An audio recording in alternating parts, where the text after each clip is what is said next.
तो दोस्तों अब हम देखेंगे आईयूपीएसी लिखने के चरण कैसे हैं, क्या कैसे इसका आईयूपीएसी का अपन नाम नेमिंग करते हैं। इसके लिए कुछ चरण होते हैं, कुछ स्टेप होते हैं, उनको फॉलो करके हम आईयूपीएसी का नामकरण करते हैं कार्बनिक यौगिकों का। ठीक है, तो सबसे पहली चीज है कि सबसे लंबी श्रृंखला का चयन करना है।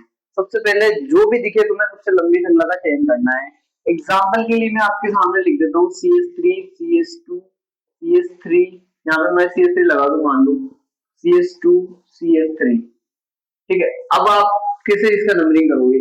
अगर मैं इधर से नंबरिंग करता हूँ 1 2 3 4, 1 2 3 4, तो बराबर ही आ रहा है, किधर से भी नंबरिंग करो कोई फर्क नहीं पड़ेगा। अगर मैं इसको थोड़ा सा हटाकर मान लो एक कार्बन और एक्स्ट्रा कर देता हूँ, अब अगर मैं इधर से जाता हूँ कि 1 2 3 4, 1 2 3 4 5, तो नंबरिंग में इधर से सबसे लंबी श्रृंखला ये आ रही है। ठीक है, इधर से भी करेंगे तब भी चौथे नंबर पे कार्बन का आ रहा है, तो सबसे लंबी श्रृंखला का चयन करेंगे, तो सबसे लंबी श्रृंखला ये होगी इसमें, ऐसे चयन करना है आपको लंबी श्रृंखला का।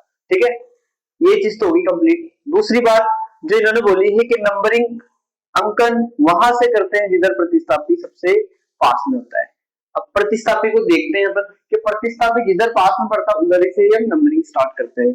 ये प्रतिस्थापी यहाँ नहीं होकर मान लो आपका यहाँ होता इस जगह पे,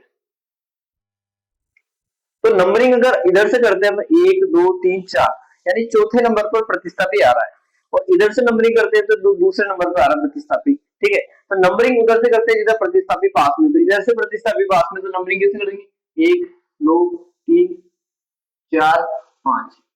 अभी मैं आपको आईपीसी सिखा नाम करना नहीं सिखा रहा हूँ, अभी बस मैं आपको रूल समझा रहा हूँ, धीरे धीरे फिर इनके नाम करने अपन सीखेंगे। ठीक है, तो दूसरे नंबर पे आया मेथिल, 2 मेथिल, वैसे इसका नाम 2 मेथिल पेंटेन होगा। ठीक है, क्योंकि 5 कार्बन है, बट अपन ये चीज समझ गए कि प्रतिस्थापी आ चुका है अपना दूसरे नंबर पे, तो नंबरिंग अब उसको कम देंगे।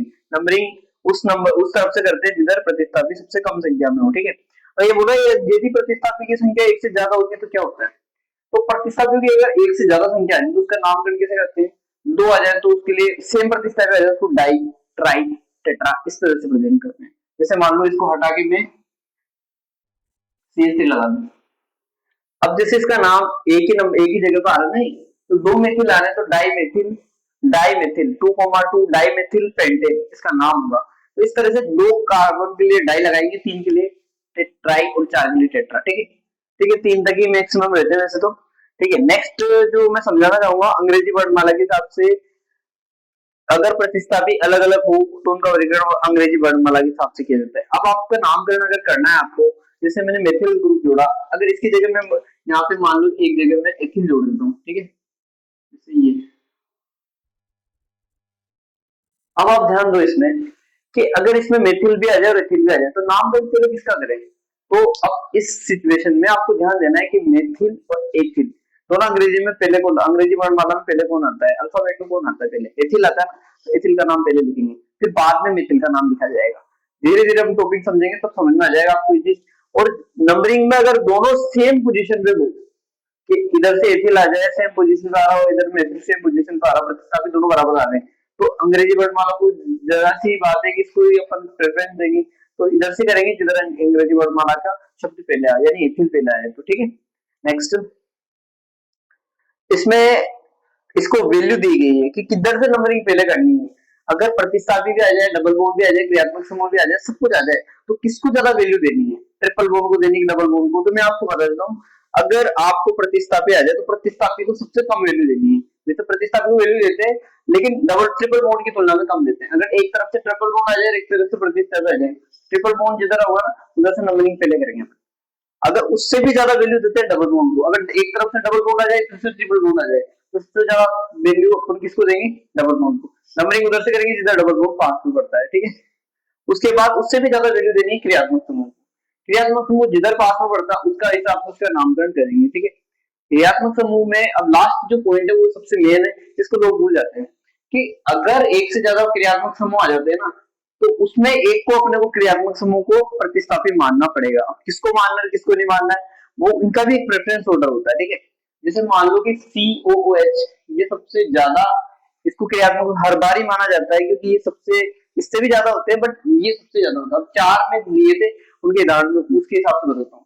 इससे कम प्रेफरेंस देते हैं अपन एल्डिहाइड को, उससे कम प्रेफरेंस देते हैं CO को, और उससे भी कम अपन प्रेफरेंस देते हैं OH को। तो अगर इसके साथ ये दोनों मौजूद है तो फिर इसको प्रतिस्थापी मानना पड़ेगा इसको। जैसे मान लो एक श्रृंखला में दोनों आ जाए, ये भी आ जाए और ये भी आ जाए, तो किसको क्रियात्मक समूह किसको प्रतिस्थापी मानना है? इसको तो क्रियात्मक समूह मानना पड़ेगा क्योंकि इसका प्रेफरेंस ज्यादा है और इसको आपको प्रतिस्थापी मानना पड़ेगा। तो फिर इसको ना सीओ को ऑक्सो बोलेंगे, फिर सीएचओ को ऑक्सो नाम से रिप्रेजेंट करेंगे, इसको प्रतिस्थापी में ऑक्सो बोलेंगे। सीओ को भी ऑक्सो बोलते हैं, इसको भी ऑक्सो बोलते हैं, ठीक है। और सीओएच को ये तो क्रियात्मक समूह रहेगा सही, वही कम्प्लेक्स का उच्चारण रहेगा, ठीक है।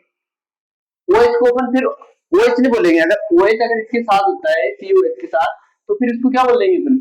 इसको फिर हाइड्रोक्सी बोलेंगे। क्या बोलेंगे प्रतिस्थापी के रूप में? हाइड्रोक्सी बोलेंगे। तो ये नियम जो आपको बताया मैंने, इनको अच्छे से नोट कर लो और इनको अच्छे से पढ़ो, तब जाके आपको आईपीसी आएंगे।